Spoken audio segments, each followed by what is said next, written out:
On poursuit avec cette épidémie mortelle aux États-Unis liée à l'utilisation de cigarettes électroniques. 18 morts, plus de 1000 malades recensés. Une enquête est en cours pour identifier les produits responsables de cette hécatombe.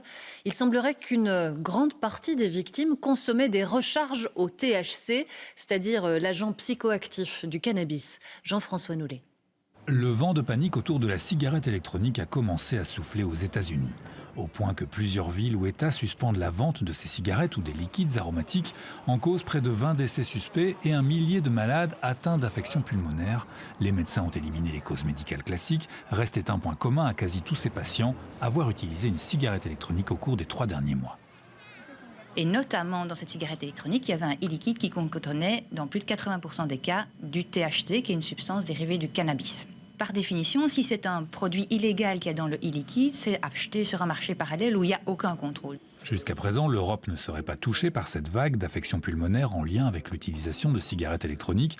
Alors faut-il s'inquiéter chez nous? D'abord, les normes entourant les cigarettes électroniques et la composition des produits sont plus strictes en Europe et sont régulées. Dans un marché dérégulé, vous allez avoir des cigarettes électroniques où le calibrage du chauffage n'est pas précis. Et donc, vous pouvez avoir des cigarettes électroniques qui chauffent de trop, ce qui veut dire la production alors de produits toxiques. Ce qui a été régulé par les normes européennes qui ont clairement défini les températures maximum de chauffe et aussi la certification des e-liquids. Se procurer des liquides pour cigarettes électroniques contenant des substances dérivées du cannabis est déconseillé. Ça, c'est vraiment proscrit.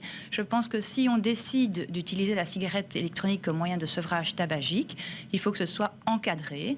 Il faut prendre un e-liquide qui contient juste du glycérol et du propylène glycol, éventuellement de la nicotine à diminuer progressivement lors du sevrage et essayer à terme d'arrêter toute consommation de nicotine et de cigarettes électroniques. Enfin, mieux vaut acheter ces produits dans des boutiques ayant pignon sur rue. Ne pas les acheter sur Internet, d'aller dans des boutiques officielles certifiées et éventuellement de réfléchir à son usage de la cigarette électronique, à savoir est-ce qu'il souhaite rester vapoteur de long terme.